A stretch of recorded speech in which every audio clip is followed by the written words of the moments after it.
जय हिंद। आज की वीडियो में क्या देखेंगे, यूनिट 1 देखेंगे। यूनिट 1 है क्या है, पेपर थर्ड। ठीक, थर्ड पेपर पढ़ रहे हैं जिसका नाम है हमारे पास विविध गणित। ठीक, विविध गणित है। ठीक, डिस्क्रीट मैथमेटिक्स। ठीक, इसी के बारे में हम लोग पढ़ेंगे, क्या होता है, कैसे होता है, उसको पढ़ेंगे। सबसे पहला यूनिट 1 है, उसके बारे में पढ़ते हैं। यूनिट 1 क्या है, समुच्चय है। समुच्चय के बारे में देखिए क्या होता है, समुच्चय को देखते हैं। समुच्चय, पहले इसका परिभाषा करते हैं। समगणनीय समुच्चय का है दो समुच्चय ए और बी समगणनीय या तुल्य कहलाते हैं यदि प्रतिचित्रित F function A tends to करता है बी एक ही आच्छादक है, तो इसे हम क्या करते हैं, ए समरूप बी लिखते हैं, या इसे लिखते हैं। तो देखिए कैसे यहाँ पर होता है, उसी को समझते हैं। हम लोग 11th-12th में पढ़े, ऐसा इस प्रकार से रहता था समुच्चय, इस प्रकार से रहता था। ये ए लेते थे, ये बी लेते थे। ठीक, इसके अंदर कुछ अवयव रहता था, इसके अंदर भी अवयव रहता था।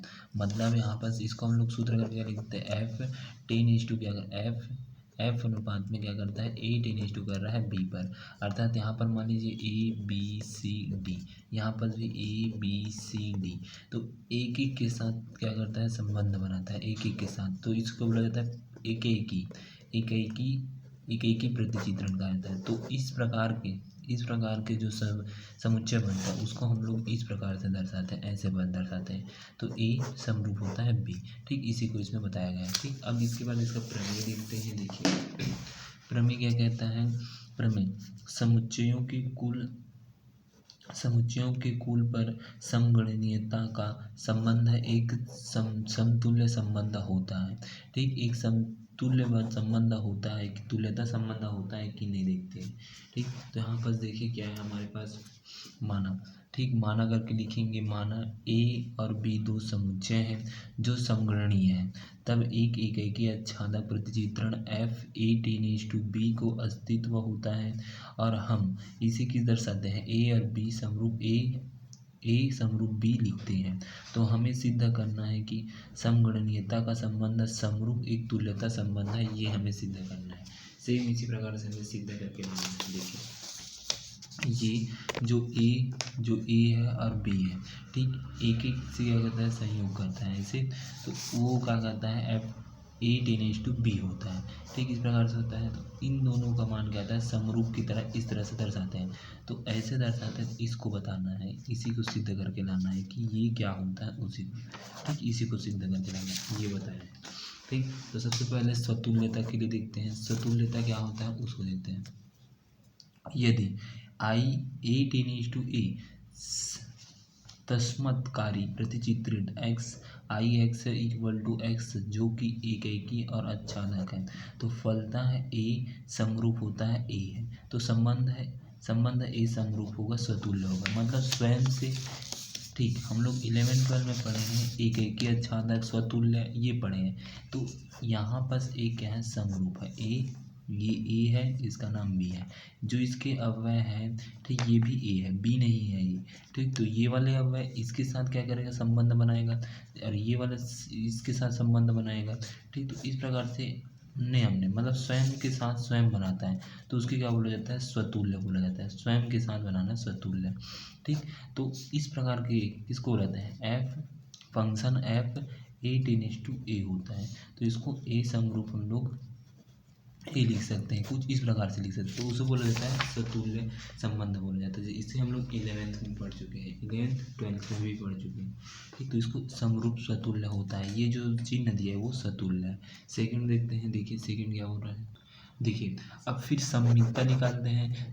पहले क्या था, स्वतुल्यता। सम्मिता में क्या होता है, एक व्यक्ति रहता है और सेकंड व्यक्ति रहता है, दोनों क्या करते हैं, अपना एक करते हैं। जैसे कि यहाँ पर देखिए एग्जाम्पल देखिए, मान लीजिए यहाँ पर क्या है, ए वाला व्यक्ति है जिसके अंदर ठीक, उसके अंदर कुछ अवयव हैं, तो ए है और ये बी है। ठीक, यहाँ पर स्मॉल ए स्मॉल बी स्मॉल सी है, यहाँ पर स्मॉल ए स्मॉल बी, यहाँ पर सी है। तो ये एक के साथ है। ठीक, एक के साथ दो अलग अलग व्यक्ति अलग एक के साथ करते हैं, तो उसी का हो जाता है समकारिता, सम्मिता बोला जाता है, सम्मिता। समीपता बोला जाता है। समीपता बोला जाता है तो इसको फंक्शन ए टेनिस टू हो जाएगा बी के साथ। तो हम इसको कैसे लिखते हैं, ए समरूप बी लिख सकते हैं। तो ये समरूप, जो समरूप है यही समीपता है, तो वही इसी को यहाँ पर लिखा है। माना ए समरूप बी है, तब ए समरूप B tends to function A tends to होता है बी, एक ही आच्छादक प्रतिचित्रित है। तो F inverse B tends to A भी एक ही आच्छादक प्रतिचित्रण होता है। तो बी समरूप क्या हो जाएगा, ए। अतः संबंध समरूप क्या है, ये समरूप है, ये समरूप नाम है, तो ये क्या है, समीपता वो दर्शाता है। ठीक। थर्ड देखिए यहाँ पर क्या दिया हमारे पास, संक्रमकता। संक्रमकता में 3 लोग आ जाते हैं, ए बी सी आ जाते हैं। संक्रमकता में 3 लोग आते हैं। ठीक। संक्रमकता में 3 लोग, ए, यहाँ पर बी और यहाँ पर सी। तो ए बी सी, तो 3 लोग इसमें आ सकते हैं। इसके अव्यय ए का अव्यय B C, A B C, A B C. तो ए बी के साथ भी कर सकता है, ठीक, ए बी के साथ भी संयोग कर सकता है, ए सी के साथ भी कर सकता है। तो सेम उसी प्रकार बी सी के साथ कर सकता है, तो बी ए के साथ भी कर सकता है। यही इसमें बताने की कोशिश करता है, मतलब तीनों का आदान प्रदान एक साथ बंटवारा कर सकते हैं। तो उसी को देखिए, माना ए समरूप बी तथा बी समरूप सी, तब ए समरूप बी तथा बी समरूप C F function A tends to B तथा F tends to B, B tends to C में एक ही प्रतिचित्रित है। तो क्या हो जाएगा, जियो ए टेनिस टू सी भी एक ही प्रतिशत होगा। अब देखिए यहाँ पर ए, ठीक, ए बी के साथ क्या कहता है, संबंध बनाता है, और बी सी के साथ भी संबंध बनाता है। तो ए सी के साथ भी संबंध बनाना चाहिए, यही बोल रहे हैं। ठीक, ये इसके साथ बनाएगा, फिर इसके साथ बनाएगा, फिर ये लंबा वाला बनाना है, यही कहलाता है, यही संक्रमकता कहलाता है। तीनों का साथ बनना चाहिए होगा। तो ए टेनिस टू सी भी एक ही प्रतिशत चित्रण होगा, तो ए समरूप सी होगा, अतः संबंध संक्रमक कहलाता है। ठीक। तो अतः समगणितीय का संबंध क्या है, ये समरूप तुल्यता संबंध को दर्शाता है, जो समक्रमणीयता को बताता है। ठीक। तो इस प्रकार से ये जो हमारा सिद्धांत था वो सिद्ध हो गया। ठीक। तो इसको यहाँ तक आपको बनाना है। ठीक। अब कुछ इसमें परिभाषा देख लेते हैं। ठीक। परिभाषा देखिए यहाँ पर, देखिए कुछ परिभाषा। फर्स्ट परिभाषा देखिए क्या है, परिमित समुच्चय फिनिश सेट। एक समुच्चय P परिमित समुच्चय कहलाता है यदि वह किसी n टेनिस टू n, ठीक, n टेनिस टू n के समुच्चय 1 2 n संगणनीय है। तो इस प्रकार होता है। दूसरा क्या कहलाता है, अनंत समुच्चय। अनंत समुच्चय क्या कहलाता है, एक समुच्चय P अनंत समुच्चय कहलाता है यदि वह स्वयं के एक उचित उप समूह से संगणनीय हो। ठीक। उप समूह के साथ वो संगणनीय हो तब क्या कहलाता है, अनंत समुच्चय कहलाता है। ठीक। प्राकृतिक गणितीय समुच्चय, इसको हम लोग क्या करेंगे, बाद में देखेंगे। ठीक। इसका फार्मूला बस यहाँ पर जान लीजिए, मॉड P, ठीक, equal to mod N equal to mod N 0 होता है। अतः समुच्चय P क्या है, प्राकृतिक गणनीय, या mod P equal to N 0 होता है, ये होता है।